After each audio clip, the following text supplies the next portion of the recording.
Мабыць, кожны з нас у дзяцінстве наведваў цырк. Без займальных нумароў клоунаў, гімнастаў, акрабатаў і, канешне, жанглёраў не абыходзілася ніводнае выступленне. У народным цыркавым калектыве даўгялы і прафесіяналы, і маладыя артысты. Яны парадавалі гледачоў сваім майстэрствам.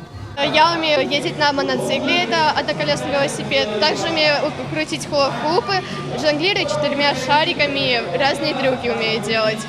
Кольцами также умею жонглировать и булавами. Кататься на моноцикле больше по душе, потому что я уже привык, и это очень весело. Хула-хупинг – это такой своеобразный танец с обручем. Это не только набор каких-то элементов и трюков, это такое красивые связки, всякие элементы с ним.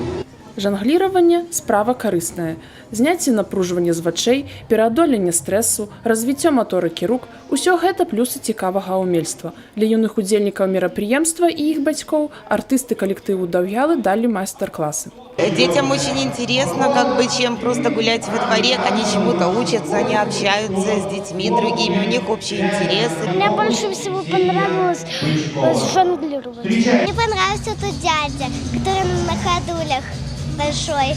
Сегодняшним днем мы хотим научить как можно большее число жителей нашего города этому веселому и очень занятному занятию. Просто один шарик по очереди должен всегда быть в воздухе, а 2 шарика мы держим 2 руками. Выглядит это вот так.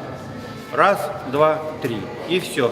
Арганізатары спадзяюцца, што ў іх атрымаецца прывіць брэстаўчанам новую форму адпачынку. Гэта толькі пачатак. Ужо ў наступным годзе плануецца правядзенне міжнароднага фестывалю цыркавога мастацтва. Дзіяна Мішчук, Александр Воронін, тэлерадыёкампанія «Брэст».